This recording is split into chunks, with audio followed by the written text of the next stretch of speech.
Yona ils aussi m'a sauté, c'est ça. Marquis, écoute-moi, mon frère. Toi, tu sais comment tu vas vivre en Europe.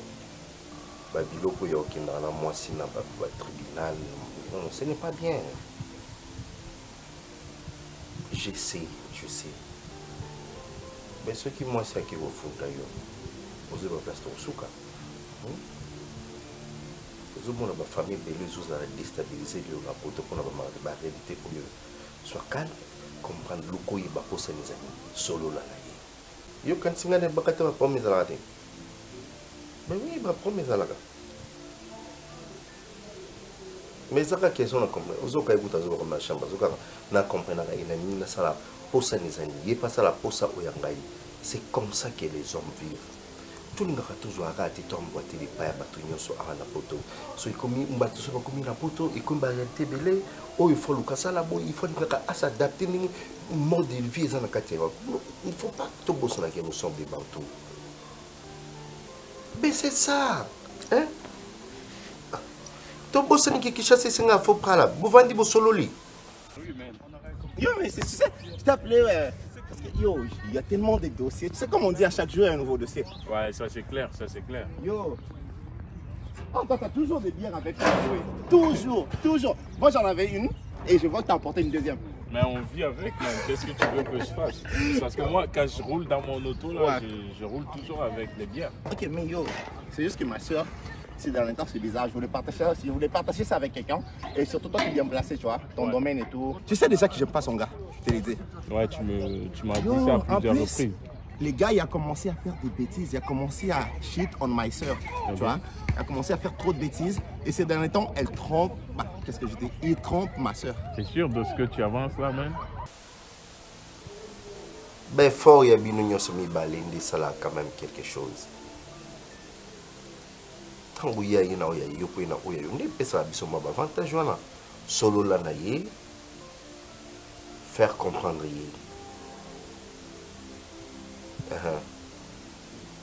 Kocha gay, longo la gay, qui mobile, on a ce qui est en OEB qui moi c'est un avantage n'importe quoi bien. La pote basse n'est pas un avantage. Et l'objet on est sur le ban au ticket d'inda pour bandu qui sont qui nous ganda comme sous. Et même sur ce ticket d'inda yo mo bandu faut taper sur d'abord. Tu comprends? Mais voilà, évitez tout ça. D'accord. Je te fais confiance. Ok. Vraiment sûr de ce que tu avances là, c'est parce que ça c'est grave. Tu sais pas, écoute, je te dis là, dans un couple, il y a des hauts et des bas. Est-ce que tu comprends? Je sais, mais des hauts et des bas, pas jusqu'à ce point. Tu m'as souvent dénigré ce gars. Écoute ce que je t'explique, bro. Je sais tu détestes ce gars, mais c'est même pas parce que s'il y a un problème dans un couple, la fille c'est ta soeur. Elle n'est pas contente. Elle est encore jeune. Est-ce que tu comprends? Elle s'est opposée à toute la famille. Mais c'est elle qui est venue me voir.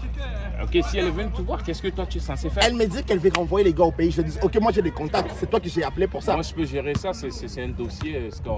Exactement. Ce que je veux, c'est qu'on le renvoie au Congo. Là-bas, il va se débrouiller parce qu'ici, il est en train de faire le gros de tu vois. Okay. Moi, je ne veux pas ça. Ma soeur, elle commence à pleurer tout le temps. Elle était heureuse avant que les gars n'arrivent. Les gars, ils sont arrivés, ma soeur est devenue malheureuse. C'est la famille, tu vois. C'est vrai ce que tu dis, mais pour moi, ce dossier, c'est très facile pour moi de gérer ça. Raison pour laquelle je t'ai appelé même. Ok, là, c'est comme ta soeur, elle est vraiment sûre. Elle veut que les gars rentrent au Congo. Elle l'aime plus? Bah ouais, parce que les gars sont en train de la maltraiter, c'est clair. Ok, là, la première des choses, c'est ce qu'on va faire, c'est de divorcer avec le gars ici, puis on le ramène au pays. C'est simple. Mais ça, c'est toi qui le connais. Moi, je vais juste te mettre en contact avec ma soeur. Je te mets en contact avec elle et puis on fait le processus. Moi, je suis là. S'il y a quoi que ce soit, on parle ensemble. Mais moi, ce que je veux, bro, je compte sur toi. Je veux juste que les gars décollissent d'ici et puis qu'ils rentrent au Congo. Aucun problème, là. Je compte sur toi. On va faire une partie. Non.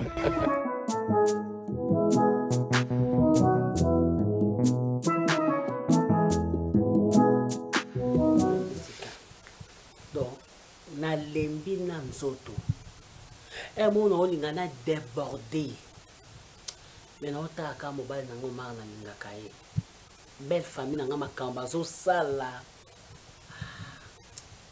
ma chère okoka te yo ebika nde tovivre aka tobundani mpona yo akamara nanga na bombelo eloko te wana kaka papa leki wana kaka akotika yeti bandeko akotika ote yaya sikoyo osala ndeni sikoyo nosala ndeni ekamana kana bapasi onde etwalaka nango awa ya malili hiver neige non yaya okotika te papa leki pa ya mokolo ti ya osala vi na ye mpe kuna ye yaya bon oma apasepeli te me tala kaka baba papa leki me mama na ye yo kasi ti ye papa leki azozwa basaki ya nsima azoke koteka mama na ye te siko mama oma aza mokilo na nga aboteli nga mobali siko nga sikoyo aza papa leki ya baomar donc ezala pasi mpe mpona bebisa malobi mpa na ye mais so natangi bapongi onga nakataka na mobali na nga donc nakobungisa kaka maloba nakrasele kaka mais libala nanga mpe ekufa te ezaka te non ekokufa te encore de bolingana te ekokufa te mais yo ndekotelemela peut-être onga oloba le mosusu mobali nanga kosepela te na nsima na yo ta changé te achange te alors maman il faut telemela otelemela na crédit ndenge bozongisa na opesili te crédit bozwi awa na obosilisi te ndako kuna leya papa leki akomosala makambo mosusu nayebi te oyo ninga nakoki koloba parce que bapasi oyo biso tomona kawa bango baomona bapasi yango non bakoyeba te yaya akoyeba te misusu kutu bavandi ya bafoku mputu ba 15-20 baosala te eloko te yaya bino bokamati mpena bokei bosali likambo na bino ebongo tika kaka boye tika te c'est ça yango wana ngani nazana nazotalela kaka position ya oma tokosola nga na oma mpo tozwa badisposition mosusu mpe basoki ndeni tokosala uswati soki aza na temps akiti uswati soki nga na temps nakiti uswati biso mbale tokiti parce que so tokosala kaka bosutuka mokolo mosusu tolali mpe tolamuki boye babengi mpe biso bopapa leki ateki mpe lopangu ale na paso biso tomona ana mpona na mboko mpona koluka mbongo na jete des fois te bakotekoko bakoteka olupangu yaya yango moni makambo wana ya bafamille kopesa otinda nalingaka yango te mwana mama nalingaka yango te obi osali na bakamarade yotikaka bakamarade mosusu kuna te natika bakamarade mosusu me nazoyeba mpe bango te oyo ya confiance babalabala bakenda na bango ozwa ye nde pasi me mama makambo na oyo biso likambo ya kosala ya lopango kosalaka yango na famille te kosalaka na famille te yaya kosalaka na famille te kosala na famille te il faut bokita alors bokita bino kaka ndenge olobi tozokita nayebi so mama ngabi nini boye nabi nini boye Karine Manessa nini boye obiki ngana ebisi na bi Karine Manessa moni ngana na bona ba agence assure oko bwa ki nga ba blog na nga yoki kopesa confiance pas moi so na tala lelo yo ngana ozela na yo bengo ebisi na ke blog ekoma mais blog ekomi te. C'est déplorable pour le comportement des partis en Europe. Tu vois, selon les cas, peut-être dans les partis, la charge ne revient. Moi, j'ai parlé avec Abel et Guido, ils m'ont expliqué, ils se plaignent pour leur moment. Et c'est grave pour le parti. Le parti d'abord, maintenant là, on peut comprendre, aujourd'hui, il a Gianni par rapport à l'âge aussi, c'est bon. Ces gars-là, Duce là, tu sais, Duce c'est un gigolo. Moi j'ai dit ça parce que Duce profitait bien des Lipati. Et moi je ne voulais pas de cela. Et mais Lipati trouvait ça normal. On sait on en a ça qui au moins des années on ne parlait pas avec Lipati. Mais elle fait la honte. Elle fait la honte de la famille. Ngana mona ki kaka na photo.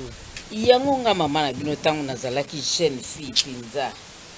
Nazu taka. Duce pe mobile ngana ke de kolinga.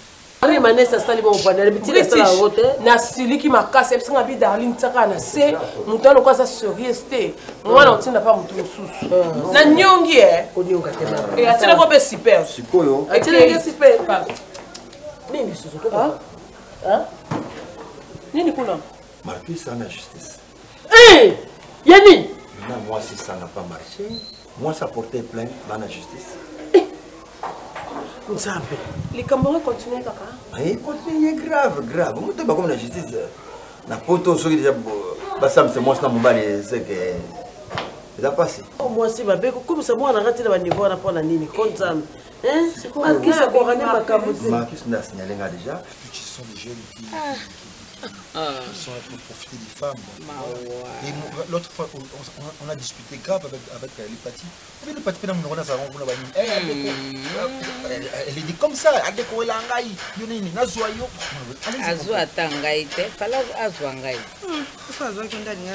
on va plusieurs réalités. Or, l'Hypatie, l'argent, pour la photo,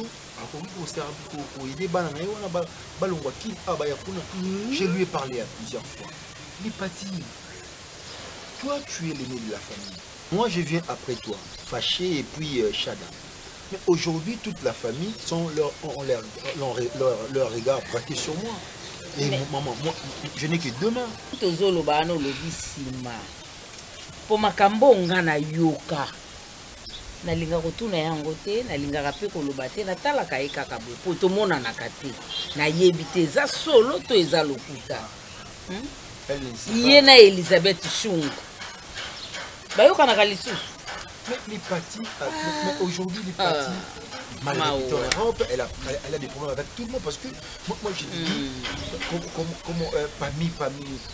Pami Balaï là-bas, à partir du Canada, à Bengali Hypatie, moi je lui ai expliqué, voilà Pami, tu faut parler avec ton ami là, l'Hypatie ça marche pas, voilà. Mais l'Hypatie a craché sur Pami Balaï, il a craché sur Ima Bilei. Donc elle c'est comme ça. Donc lui, elle, tu ne peux pas la parler. Tu ne peux pas la parler. Sunda kuna na France. Alobi nanga alobi mama pembele. Papa Neki. Marcus batika makatika mama compréhension wana.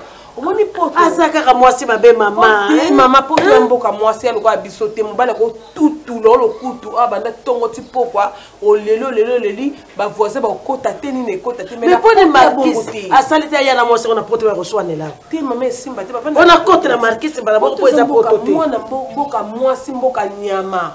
Bakotela ka mwana mwasi nyama apo yo mobala. Nani ya moyo? Ni on va tuer son bête, ni on va faire ça côté son bambaka une grosse air ne so. Na poto bon côté maman côté la mon prison hein. Ngana oye biso nyama leki wa na ko somba na pepe ndako na bambaki libanga mpo agagi wawa. So na poto ndelo bakayi. Mukolo na ene mtayo longo nous na sachet alati bakanzo ya kolongola. Yo soko agresser mbo wana za problème. Marcus makamina so luka. Nga elike na ngeza pas Marcus lobi no na mboka poto pona Marcus. Bo mari kutu na ebite. Moi ça va mutawa. Sikoyo. Baso ba wu so ba nini? Ba umbu. Asa mu. Ba wu. Ba wu ekolo mabe. Ba wu asa la compréhension hein. Wu wana za ekolo wana za ekolo. Ça va mbote mama ba ekolo mo za ba suka. Omoni oleke Équateur. Omoni so leke Équateur ke lokwa ba Guinée. Donc mati. Okiti. Mati nango. Na oleke on peut mettre la forêt. OK. Ba so ke ozo kele pa mo za boy. Zindi. Quand Zine mari boso mati ngomba. Oui. Okiti ni susu mati deuxième ngomba. Yangwana. Papa bamona kisasa boye. Bana mu comprendre. Bamona kisasa. Boye na boye. Bazane comprendre so ba wu na biso mwasi wana mimiki wu ti na poto. Lembi na lembi pona lipati. Ngabi ulemba na lipati likambu nini? Abi pardon. Moyen kutu ya koloba to ko sala to ko teya ezati. Elisabeth Shungu alongwe kuna na Suède. Aïe kuna. Moi j'ai parlé avec Elisabeth Shungu, j'ai parlé avec elle. Mais non, ça marche pas parce que l'Hypatie, lui, elle c'est elle hein, donc personne ne peut la parler. Donc ça tombe bien pendant. Eza lelo bongo lobby. Parce que elle c'est benga lipati solo na ko benga lipati te po lipati na sina loba na ye na loba na ndenge nyonso lipati aboyi lipati aboyi koyoka ngai mama na ye bongo siko na sani bino pela msulu ba tindo ba poto kuna tu vas les laisser emporter par des mi balo tout le monde kuna poto kuna ko ba kuna ko tsipati ni balo pour fâcher pas mon assoir qui poto le lobby donc on s'est loté la famille il y a une partie toi tu dans moi qui a qui na kota ba ningo kuna ba tsedi po de préférence les jumeaux il y a vandane kaka problème ils appellent bon ils ont une idée bien bolobi qui elle partie boy ton doute a commis dans mobile il y a génération papa Gianni a commis na ezana ngo bien mais bolingo pesa na on a agité baba l'amour n'a pas d'âge comme on appelle neti makona na bougie tout monde c'est l'exemple que tu veux voilà les osés de même plus yo amaele falo loba ndenge bakabwani na duche malamu total nanu na Gianni soki ya mais là tu veux c'est quoi qu'est-ce que tu veux supplier par là? Parce que nous avons plus de vas-y, finis ton idée d'abord. Parce que tu déraisonnes là. Non, raisonner. Si quoi yo, n'enga linga na pada tonton Gianni de bolobi. Tonton Gianni a zande mobile oyo azana maturité. Pour ça la maturité a orienté ya na biso pe bien. Et là on peut s'amuser ya gishu bande bini bokenda poto changement la famille za la te ya combien les années. Yango changement ngoyo zo luka na famille. Na loboko moko. Vous n'avez jamais compris. Vous n'avez jamais compris cela? Il faut venir en Europe. Hein. Moi, je me lève tôt. Pardon? Moi, ce n'est pas ça, la Caténine. Toi, tu as un problème dans ta tête. Hein? Tu as vraiment un problème dans ta tête. Tu sais combien Caroline, là, elle s'est décarcasse aussi, elle travaille. Hein? Hein? Mais au moins, on s'est compris le peu qui... Parce que, c'est l'homme qui fait tout. Hein. Non, nous travaillons en collaboration parce qu'il y a des fois, moi je paye la maison, il y a aussi ne prends pas ça comme le cop bot Kinshasa ici. Il y a des choses il y a babi mazolo motema yuma samba babi mazolo obenda famille na ye yuma samba obenda famille na ye mais yoka famille moi si ba boujaka famille na ba boujaka te to lo bato lo ba yo ngana ko benzo na poto na ba comportement ozo ça siko au gelo ba pas na miki wana parce que tu veux me donner la leçon ici que voilà ya duché je préfère fâcher que toi maintenant là responsable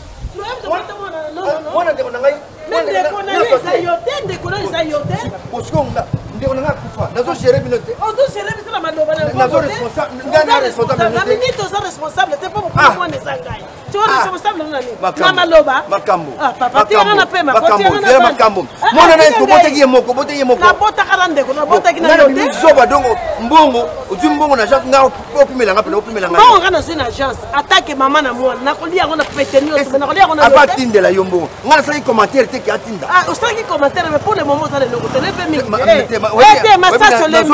nazo ndimate yombo okope na ngambongo nazo ndimapamba c'est rien mais ça mbongo relation ile kimbongo nazo bisayo soki ça femme zo ndara poani ah bon na okopesa to kopesa te na kopesa te yebisaka mokoloni okabela bana ta 500 francs femme bakenda classe oso salango conseil ngana pira bana eta mabe bana no bapengwa te babeba te basala kindumba te basala serie badima bango na vie basala bamiyibi te dona wana webitike eleki mbongo masas oyebi nyonso kosalela te osoto ekundami na mabele mbongo ekomona na te oyo olingi na pesa combien ntango famille balobi ke zwa mwasi akoma ya yo ngasi so na zwi yo na biso makambo ndaka nobeta yo pamba opimela mbongo mpona mbongo na mwana nanga opimela ngai mama nauti agence mwana tini mbongo emalonga te alingi na kabela naye ngana papa linga mwana te opimela zela obota ye moko yana ngabota ite kobeta pamba yo kopia mbongo te yo ngai mbongo na kopesa te nane lo mais c'est mbongo pesa mbongo nini kasi mama oyo faut contrôler mbongo so mbongo nini non loba ya mbongo ya nini yo ne loba eza mbongo nini utopia ki idenga te kuna mbongo ya mama pia ide te ide ko leka eza nani ngai te ide to lobili mbongo ye to nini batini nini ko balobi ke ndeko za grave ndeko nani nanga obela mama eza yo to boni boko mwana loba na vérité na juge na nga kasi mama pa ibisa biso ka mbongo oso eza nani mbongo wana ngande na créaki na créer boule to boule na sani na tie mungu na mwangeli pana mwangeli na poussière na mwangeli pilipili yo zo mwana ya ebakata no ese makabona kana masasa etali yo mais ozo ba ko lo téléphone lo ngwa c'est peu pourcentage akoto makambo nga benga ka mama po ba ko ba ta téléphone nga ka zo téléphone ne bima ke ndeza ne kabaro yo ka wate mama na ko benga atake ki muko jinanga kabula ke to kabula pesa ya kabula biso mbongo ni ba pesa akabula osali musala yo ba pesa lombo Bon, paye pourcentage na yele. Ayo ko secret ngo. Agofunda téléphone na mi. Koko ba prendre na téléphone na mito. Avec ton téléphone agofunda. Pourcentage to kablambo. Mwana za la porte za kutu ba wana yo. Na na kana même na moni wa wa. Mama na ngombe na mwana ngai. Pesa mama te. Chato kabula ngota. Kende. Bianga par mama rappelenga peka.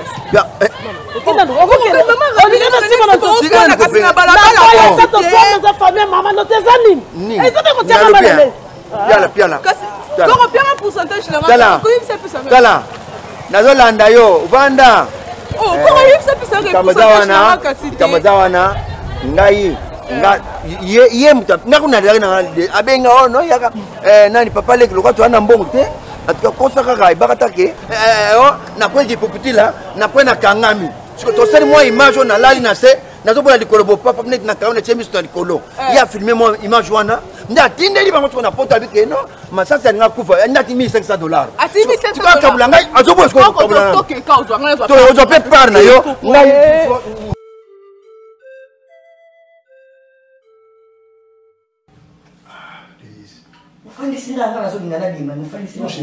nakomi na suka nde naza bonayebi te babenga mere azobela pour le moment na moti bona ozala mbongo efale ya mere bato yango bakoti bamakambo na barépondre nga te donc abelisuni amadikala batakini ti 500 400 sozango odefisika na kosongisela yo nabi 500 ou 400 odefisa ngai wa hôpital ni basengi 500 à 400 bon hôpital ça c'est hôpital mo ba bien individu hôpital individu oui et ça misika na commune na Mbanzalemba oui Mbanzalemba zawa bon ngabula yebya hôtel ko ka Mbanzalemba bon yebya hôtel na mo ba bashonga na ba review ba cheka Mbanzalemba bon na ebite na tile masa mo be kuna assistant sawa yeka ba ko mara ngwa yiba me yepe ko taka on va te ya kuna do ki mo soza on joue ça les gens ont rien pétué dans joue sérieux et na comprendre na donc les gens malade nous tenir ça ko bela bon non donc on a que kutana popo biche non tout nan bon ba vivre ça mbongo ba pesa avec intérêt wana so kaza na ngote donc e kana banque na ko ça conseiller na za choité hein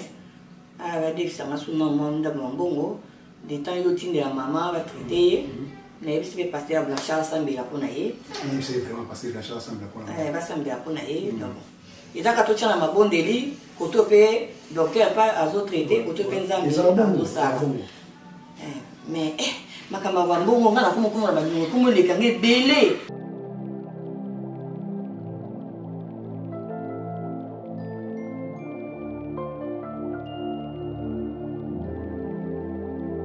que les gens ne peuvent pas dire que parce que vous en avez 22 ans, il faut se comporter comme en Afrique on a des filles qui ont 22 ans et puis doivent se comporter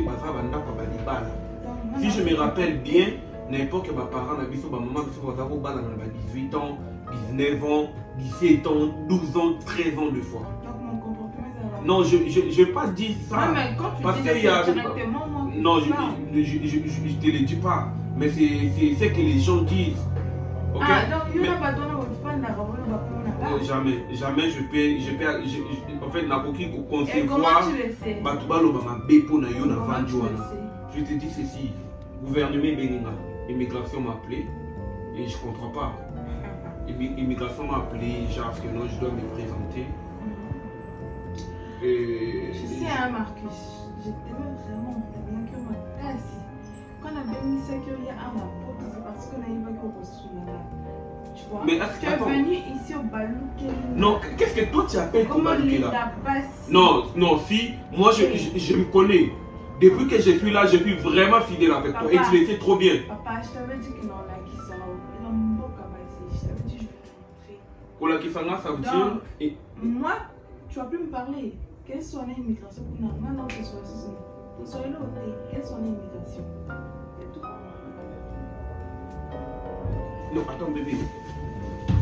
Au Bénin, on a beaucoup pour nous humilier. Humilier, tu veux que je fasse quoi? Na baluki lo nani juste parce que na linga na tindi la ba parents na ngambo en Afrique c'est ça ko baluka ko na yo. O kanganga na mwasi? Na mila kisa wapi? On a pas raison, oh yo, précis vraiment. Ouais, elle a raison. Il y a un mot et que non, aux hommes en Afrique. J'ai pas besoin de toi, on a besoin de société. Attends, tu veux me dire que tu m'aimes plus, c'est ça?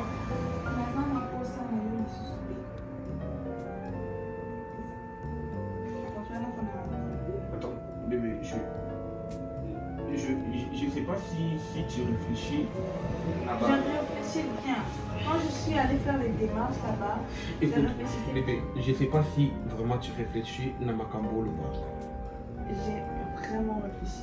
Na sala yo ma bien côté. Oh, ça m'a bien. Oui, na ba bolingo be compréhension dans la côté. Ça m'a compréhension. Baba, moi ba querelle les ala ba pilipili na ba mungu na bolingo. Ah? En Afrique,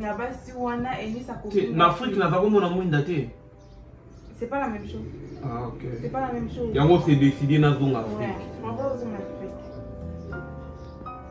Comme ça, zone la place qu'on va nous fréquenter, on a ça serait mieux parce que ah oui, Canada, on est troublé au mutuité. Juste parce que olinga ki donc yo linga mibali o yo chamutu o yo loba a asali a o b o yo loba sali b, c'est ça? Ça, oh, Manalingi. Oui. Mais si tu savais que vous allez nous montrer jusqu'à ce point. Oh, mais moi, mon pied. Oh, l'idée est alors. Parce que oh, d'accord, la différence dans le téléphone, ce n'est pas ce que je vois ici présent. On a changé. J'ai toujours la même. Hein. J'ai toujours la même. Je n'ai pas changé. S'il te plaît, bien immigration. Si ce qui attend pour la dimanche, tu peux me dire si ça peut faire combien? Sur quoi? Marqué, je t'avais dit que un mot à Bassi. Mais comment ça? Oh, Yoana, on va regretter. Je t'avais bien dit. Je t'avais bien dit, tu vas regretter. Et. Ah, Marcus. En tout cas, tu me parlais avec l'immigration, hein, mais moi, je n'ai rien à faire sur ça. Je peux rien dire en tout cas.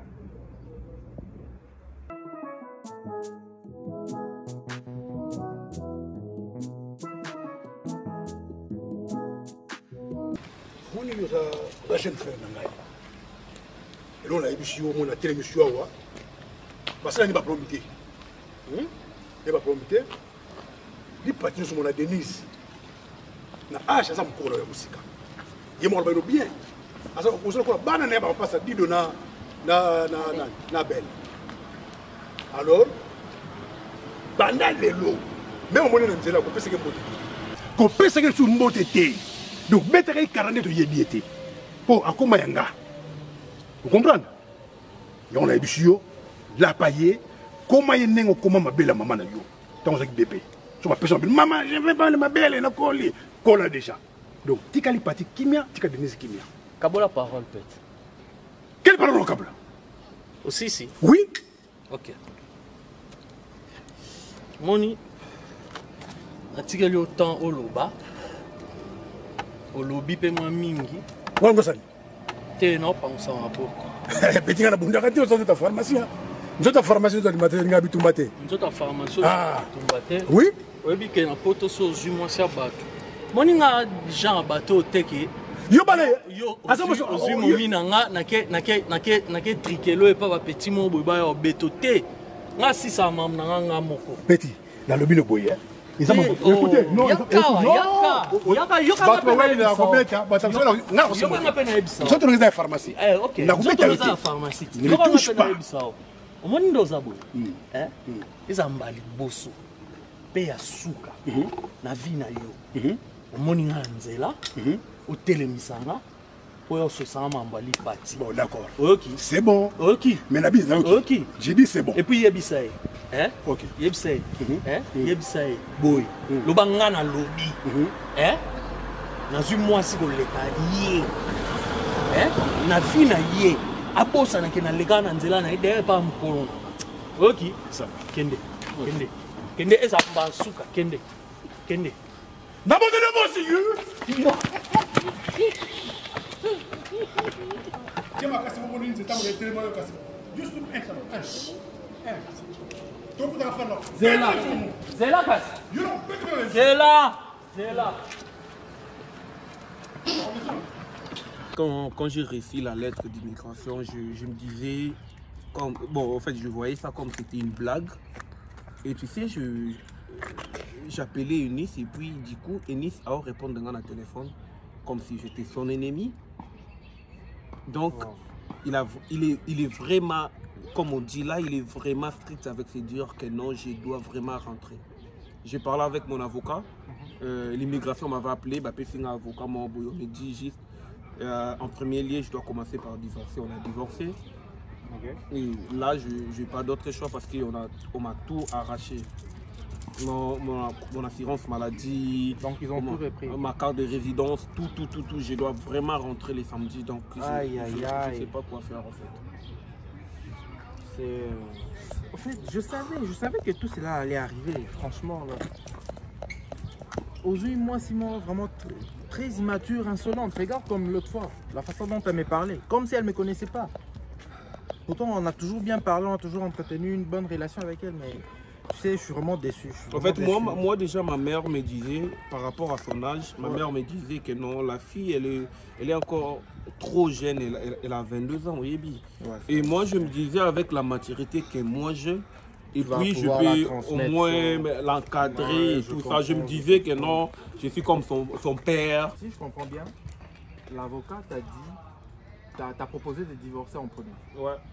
Et ensuite, tu vas retourner au Congo. Non, je vais au Congo et je ne sais pas s'il y a une possibilité de revenir ici après. Là, attends, est-ce que tu l'as demandé? Qu'est-ce qu'il a dit par rapport à ça? C'est possible ou pas? Ou ton carrément? J'étais vraiment stressé, tu sais, donc je sais quoi dire en fait. Je me suis déjà habitué ici et tu sais, j'ai déjà eu la lire là, il y a routine de là-bas, par exemple en Afrique et tout ça. Et...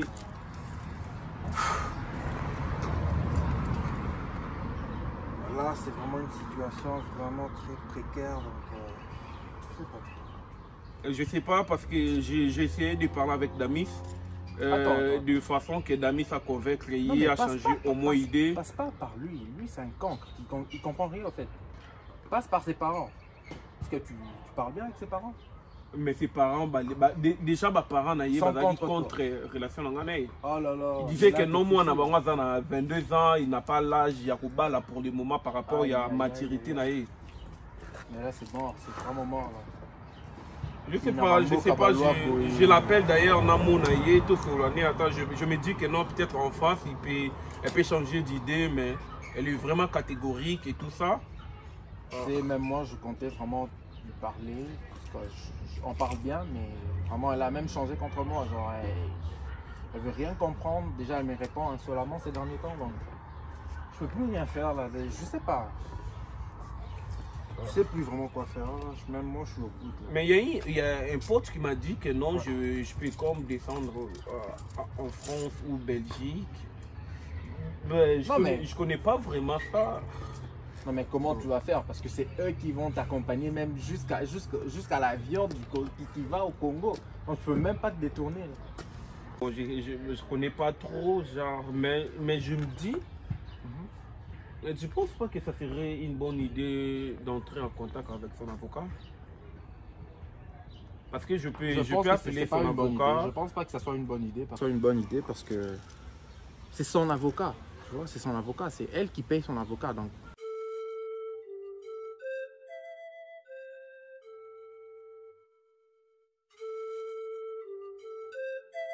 Ngana libaki makambo na kokota lisusu te siko soki yano akomi okoloba nini silence ozomona te bango oyo bakoti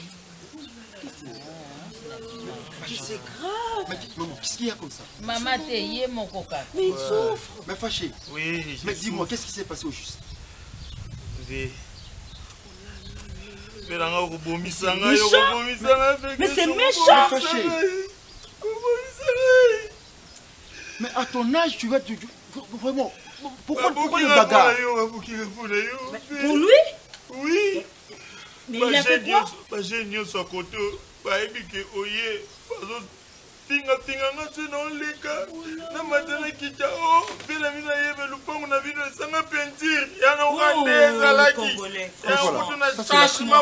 Ça c'est un esprit africain.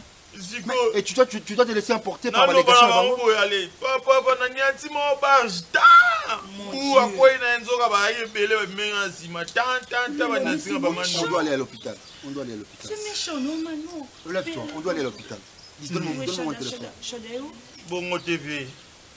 En ligne tena exposé vient ngai. Ou ti poto ba docteur ba ngomo na boyete. Mais on va te soigner. Ba ko 6 on bon ba ko vidéo mbongo. Mais c'est pas grave. Il faut qu'on te soigne. Na maman. Mama wapi?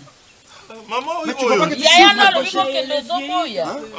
Kaka nga mama nga na yebi. Bokende na yaya na yo. Alors, toutes ces bandes là, on t'a mis où là? Baba on doit la battre en wapi. Na dispensaire mon gars, premier soin nazaki na ona pochi on va salisi ngai. Donc tu te sens comment? Il y a fracturation ou comment? Oh kaka na kati eza krat. Mais chérie, ça se voit qu'elle souffre. C'est mec, on part à l'hôpital. Chérie, fâché. Comporte-toi comme un adulte. Tu peux pas te laisser emporter par les gâchons, moi je m'en fous de tout ça. Mais maintenant là tu souffres. Maman. Mais chérie, qu'est-ce que tu fais? Mais maman, quand il est déjà vu sur moto, mais maintenant l'hôpital, c'est quoi ça? Mais il est ton frère, au quotidien. Moi j'ai des courses à faire aussi. Mais t'as des courses à faire, mais la vie de ton frère. Caroline, attends. S'il te plaît, on l'amène à l'hôpital. Ne me prends pas la tête, s'il te plaît. On a des courses à faire. Mais il peut pas aller avec maman. Regarde maman. Regarde l'état de maman. Maman, tu peux pas l'accompagner? Combien au fait? Mais nous on est là. C'est 100 $ ici. Ils sont où les jumeaux? C'est ça le problème. Tu n'es même pas arrivé à l'hôpital, au comment? Ben voilà. D'accord, alors ensemble. Oui, c'est mieux parce que écoute à 200 ou 300, on est la prison et puis on va dépenser, c'est pas ça. Non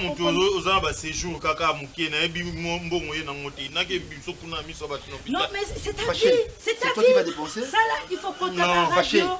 Est-ce que c'est toi qui vas dépenser? Papa, benga banoko no bakende na ye. Mais maman, pas de noko, nous on est là. Pas de noko. En dépit des courses que j'ai, viens, on va aller avec toi et puis après ça, je pourrai. Regarde maintenant, regarde. Ça te fait mal, hein? Oh là là, où sont les jumeaux? Papa Piaka. Les jumeaux. Baroté. Mais bon, vous devez dépêcher. Là, il souffre. Oh, dans le premier soin, comme ça, moi je viens de là. Appelez-moi pour ajouter, ajoute même 100. C'est pourquoi le problème en gagne. Maman, abaki ça 100 $. Ça, c'est paix. Comme papa. C'est quoi? Moi, je ne fais pas des choses comme ça. Rachid, tu dois te comporter comme un. Ajoute 100 $. Comme ça, il faut que moi, ça m'a vraiment insulté. Ok, merci. Et moi, j'aurais préféré qu'elle soit comme ma bine. Rappelle le petit moment dans la taxi, on a fait ça. Oh là là. Course, madame. Non, ma course malam, on revient. Donc, interné là-bas. Après nos courses, on descend à l'hôpital. Nakosi. Donc, on a dit ça sur Koutia. On a consi les sous, papa. Non, maman, moi je préfère même pas interner là-bas à l'hôpital. Après nos courses, on va passer par là. Comme ça, tu m'appelles. J'appelle donc les chauffeurs. J'appelle les chauffeurs. Mais c'est ça, je voulais appeler les chauffeurs. Je voulais appeler les chauffeurs. Attends chérie, bébé, j'arrive. Ok, donc t'es un chauffeur. Ok, en tout cas, Kishasa. C'est pas maman. Ok, maman.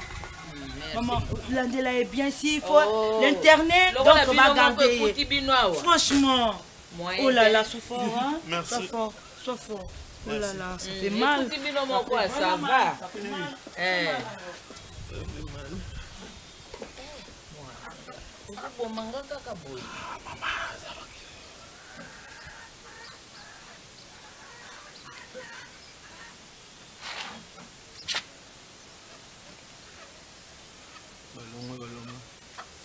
Maman. Nabiani. Boyo mutu bukani. Bonga tanga mna bukani te. Kasi boss ko mutu bukani te vanda na opesa mbongo. Nazo nyonso na pesa yo. Boni. Boni buzoba bu. Oh. Ma, kedo banda nana. Arrête. Na benga yana yo. Benga. Na benga Benga. Na benga na yebise makamu nyonso. Makendo bandana na o. Kene na ko bandana oyo ko boni. Alo kwa kuna na linga pe bongo te. Oyoki ko saka na ngai te. Oyoki. Ukumu kupira sheda. Ma bandana na oyo. Vanda na yo.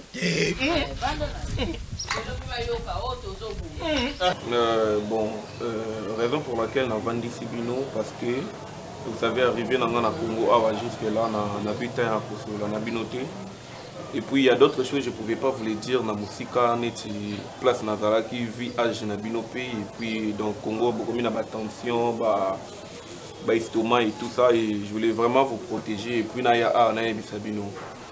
Vous savez tous Bisabino par rapport à moi Sinangai na balaki na photo je vous ai dit na vraiment on vend dans la binoté vis-à-vis à Genabino et tout ça pour tout ça la réalité moi belé na ndé na expliquer bino na kutana na moi si les mutaide nga pour na papier et arrivé à un certain moment la réalité pour tout ça un peu bizarre des fois boyebi papa zaki des fois c'est ngambongo moyen au tin des athées donc j'étais obligé au tin dans cima moi si parce que yende vraiment avec engagement na kuna mais après la réalité à poto ndenge zalara ndé combien de fois na tindeli papa leki na tindeli maman et tout ça et combien mois compliqué côté moi na moi si on a donc il voulait tout diriger yenda gérer ngai yenda faire la nuance et tout ça et je me suis fait l'homme na gérer ma cambo comme il fallait en tant que mobile nanda voilà ça n'a pas tenu et le fait na ebisa bino l'autre fois que non avec na ba procédure et tout ça pour sambanaye et tout ça voilà ça n'a pas tenu vraiment n'a qui obligé il y a Kozonga Congo donc abotolenga ba papier na ye abotolenga ba papier na ye abotolenga ba papier c'est-à-dire à lingi sungaité à lingi tout vendre nenda kumorote. Qu'est-ce que tu as fait? Je pouvais rien faire parce que yo sala qui est ni pour abotola ba papier sali ni. Comme je viens de vous dire, il y a Linga qui a fait à diriger, Linga qui a yende mouton à gérer Makamutu. Si on a tindé libino mbongo en Afrique, c'était un problème pour elle, Linga qui donc elle voulait tout gérer en fait.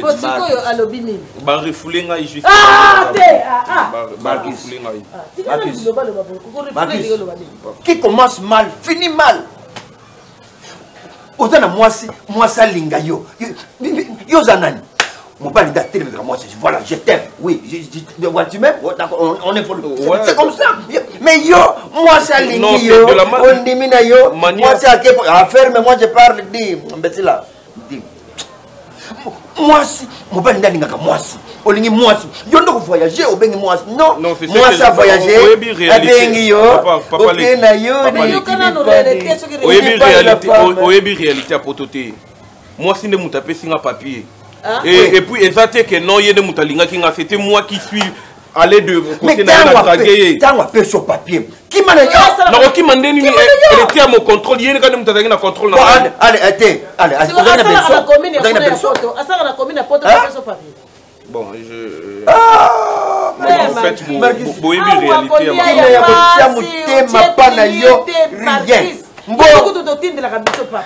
bon et belo pesa papa leki na yo 50 et surtout quand na 50 jamais on est qui ça likolo devant na zako na beli ndenge na beli na karama ki awa otini mbongo oui awa na beli mais mbongo ya papa leki pas vendre pe bon papa zo ata 500 ni ba bamsu batini la papa leki mbongo jamais yo tinda mbongo non attends papa leki faiblesse nangé comme sangai ridiculité.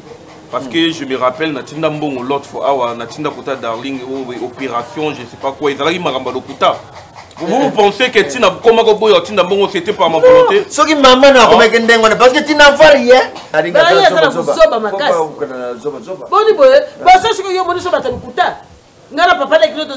Bon, peut sortir les bon, pour la balade, sortir mon enfant, balade la raté. Au petit papa, notre maman, balade la raté. C'était combien? Vous savez, non, balade la raté. Mais problème dans les gars que moi si tant juste appel sur papier. Au papier c'est manaye oui. Mais fais un effort il y a aussi les relations de battu monsieur super obimaka peine ndenge ki aye baté au changer de côté. Papa oyebi réalité pototé. Moi je te condamne pas surtout mais tu as tout à fait raison à Marambolo ba il t'a pas dans le bien Marquis oye siko ko foot. Na nanda kuto. Nanda ko tatara bilo ngara ko tia locataire tout ça à ton âge revenir encore ici. à revenir ici.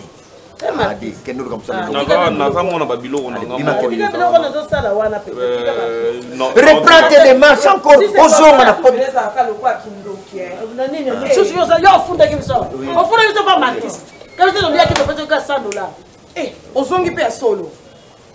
Tu vois? Et puis, tu as une beauté, ya papa no pena. Yo, tu sais même la beauté, ya papa na yo. En tout cas, bimé pena. Mutu, t'as où ya benganyo. Liga moi c'est musoso. Quoi ça mon, t'es la moi pas c'est musoso. La zamiso. Dinga, bali on a pas c'est musoso la kona. Tu as accepté d'entrer dans l'avion.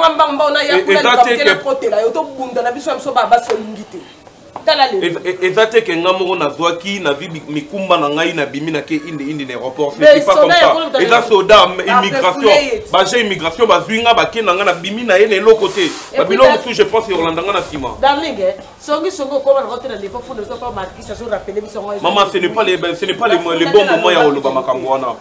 Ce n'est pas vraiment les bons moments ya oloba. Il est aéroport pour kundaté. Oh mon bali. Marcus, tu es un enfant fatigué. Allez, on l'aime pas. Soda, on veut vous âge mon. Attention, mais on est un avion. Soda, Marcus, on l'aime pas beaucoup.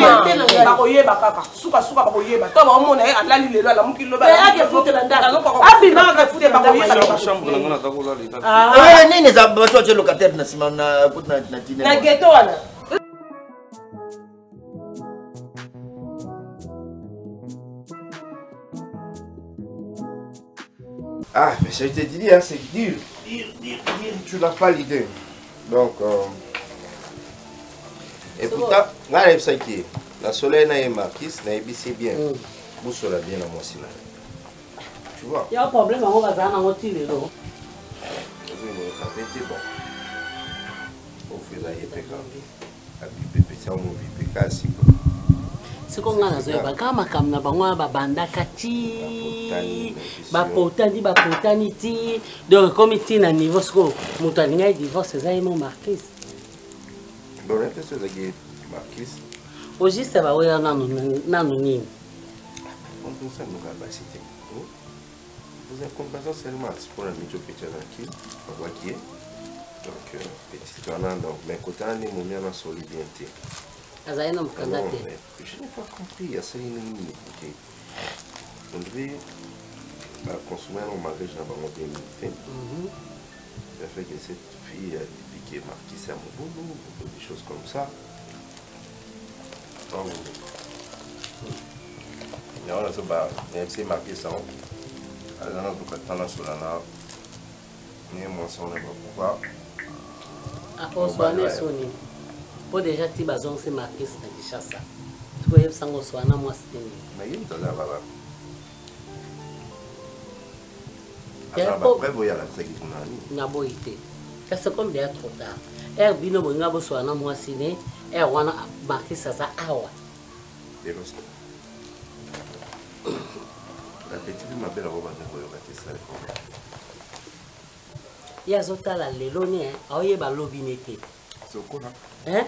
Et ben nous avons à charge nous surtout bautique que l'on pas na yo pour la minute le quoi zongi kuna comme ko bibé yo c'est que lo kama ngeza te au vanda ko zo benga zo solo zo pc ba conseil vie za boye petit vie za boye donc quoi biso to za biso mi bala to bundana lobi to benga tande ko na biso moi si lobi kuna to benga ta mama lobo kuna na yo kaka mari papa le ki na minonga zane ba comportement moko boye.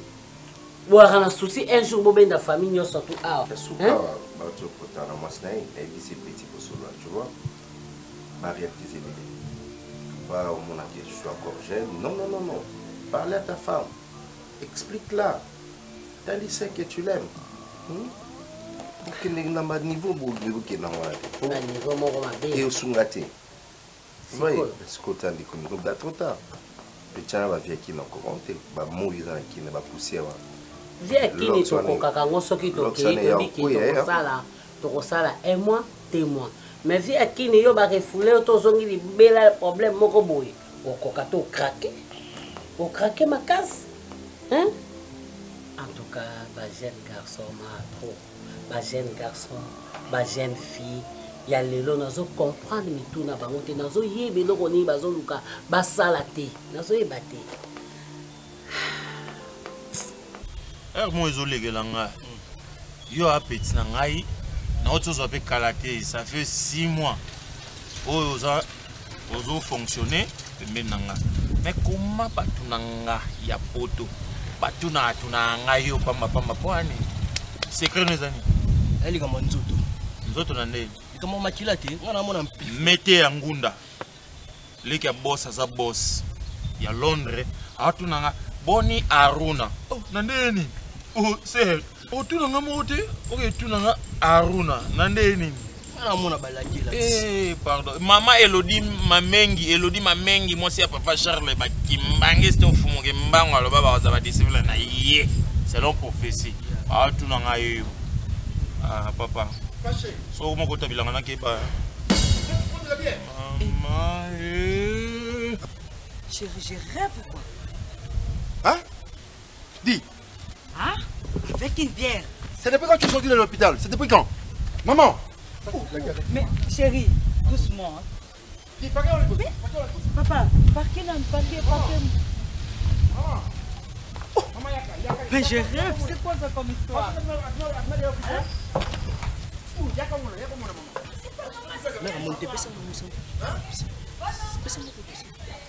Mais non, c'est pas normal. Mais c'est à l'hôpital. Mais oui. Mais il était gravement blessé. Hier, à cette fracture, le moment attention, maman. J'ai donné 200 $. Fâché, toi tu m'aides avec moi. Je vais te passer tout de suite là. On fait mon confiance. Bon, maman. Yo, maman, tu vas faire ça. Quel est le mais sauf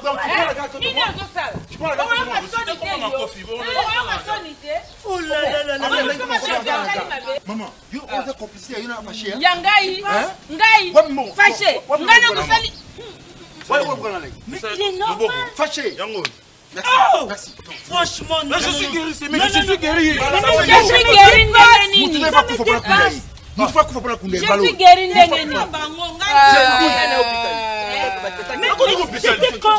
était là. J'étais témoin. Yo témoin. Tu me connais pas? Tu me connais pas? Ne blague pas. Ne me blague pas, tu me connais pas. Fâché. Toi, maman, je te promets. Maman, ce sont des mises en scène. Non, c'est pas ça. Maman, non, c'est pas ça. Pardon, Likambo ne s'est pas l'angatamu. Qu'est-ce vraiment? Ça fait des jours, je suis guéri. Ça fait des jours. Je suis guéri totalement.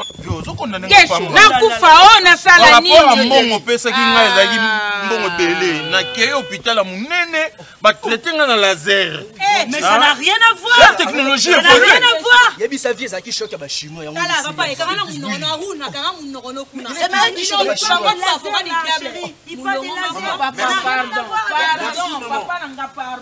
argent. C'est mec, on m'a ça là, ce sont des mises en scène. C'est mec. Mais non, moi je rêve. Jusque là je rêve. Non, c'est pas un rêve, c'est la réalité.